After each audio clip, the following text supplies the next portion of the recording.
Bonjour Bruno Marchal, mental coach à Montpellier.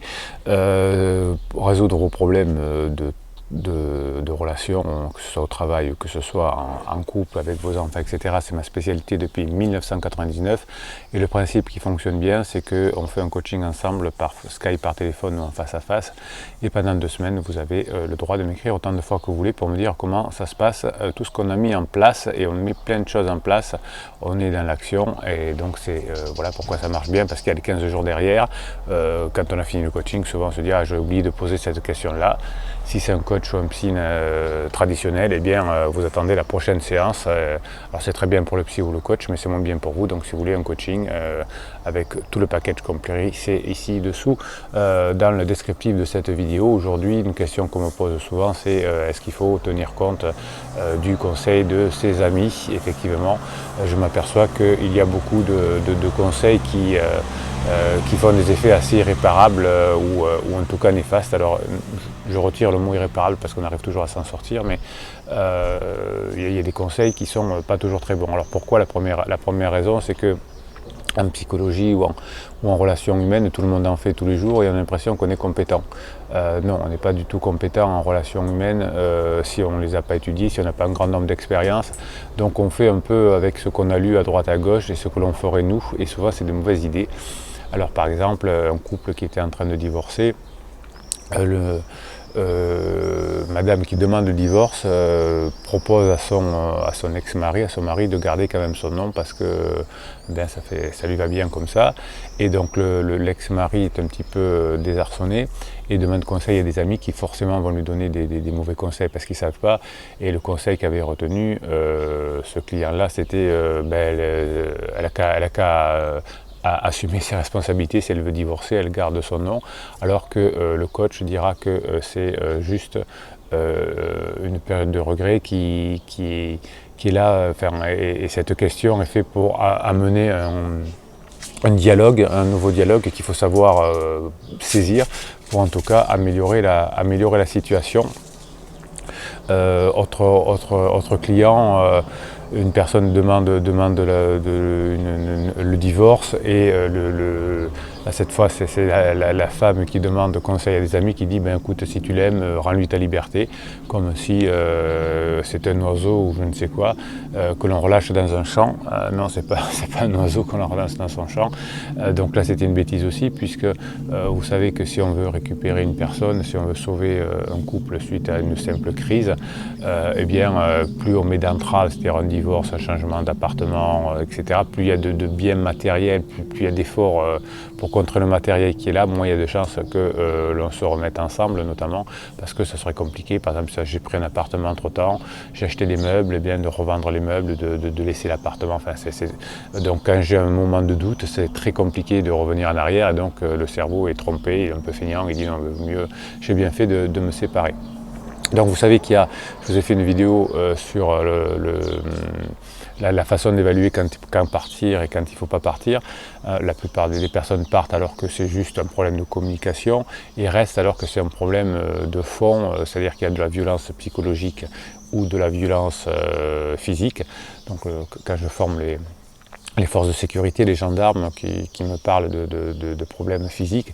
Donc souvent monsieur ou madame d'ailleurs, hein, les deux viennent se plaindre à la gendarmerie de violences psychologiques ou physiques. Et le conseil du gendarme, c'est de prendre ses affaires, de partir, mais la personne n'y arrive pas pour plein de raisons psychologiques ou matérielles. Et puis des fois on va partir parce que simplement on pense que sa femme en fait trop ou pas assez sur certains domaines.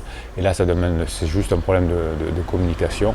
La plupart des difficultés que je suis amené à traiter et à résoudre des problèmes, c'est que on est en période de crise, en période où on ne sait pas trop et on accuse l'autre, son patron, son conjoint, etc., d'être la cause de mon mal-être. C'est que si je suis en période de crise, c'est pas parce que c'est une période peut-être normale dans ma vie, mais c'est parce que subitement mon mari ou mon patron s'est mis à changer de comportement.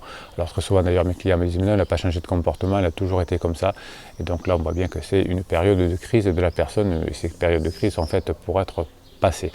Alors, est-ce que, toujours pour répondre à la question, pourquoi des fois les conseils des amis peuvent nous amener à des difficultés, c'est parce que les amis font effectivement par rapport à ce qu'ils feraient eux, hein, et souvent on est maladroit, c'est comme j'ai mon ordinateur qui plante, je vais faire des choses un peu au hasard, je vais appuyer sur différents boutons, etc. Alors que si je l'amène chez un réparateur qui va faire un diagnostic complet et qui va voir d'où vient la panne, on va pouvoir trouver des solutions. Sinon, on fait, j'ai vu un peu sur internet, j'ai lu ça, qu'il fallait appuyer sur tel bouton ou tel bouton.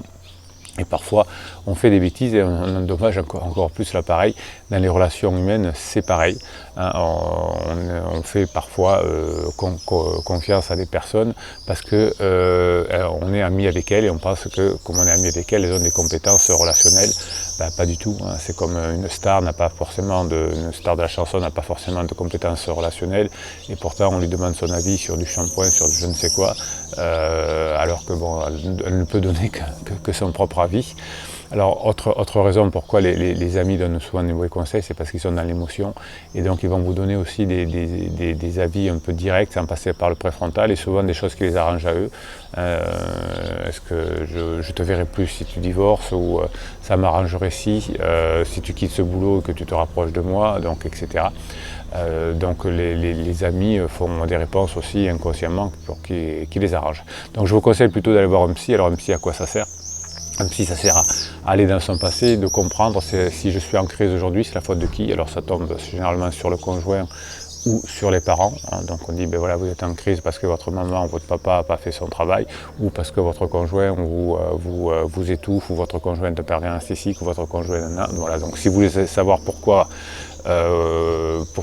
c'est la faute des autres, allez voir un psy, c'est très important parce que ça peut vous déculpabiliser, ça peut vous aider, ça peut vous faire diminuer la souffrance. Et si vous voulez trouver des solutions pour sortir de votre crise et comprendre ce qui se passe pour le présent et pour l'avenir, là c'est plutôt un coach. Donc vous choisissez ce que vous voulez faire, soit comprendre, aller dans le passé et construire une déculpabilisation, ou avancer et trouver des solutions, mais pour certaines personnes, on ne veut pas trouver de solution, on veut juste dire c'est pas de ma faute.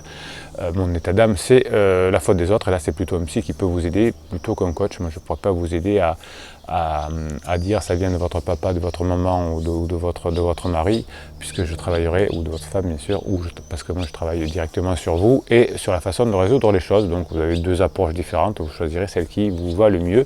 Si vous pensez que cette vidéo peut aider d'autres personnes, mettez un pouce en l'air et YouTube se chargera de la proposer à d'autres personnes. Sinon vous la partagez, vous posez vos questions en commentaire et j'y réponds bien évidemment comme d'habitude. Et si vous abonnez à cette chaîne, vous aurez droit à vos posts presque journaliers désormais. Les posts, c'est des écrits qui sont réservés aux abonnés, puisqu'il n'y a que les abonnés qui peuvent les voir. Voilà, c'était Bruno Marchal qui vous dit à très bientôt.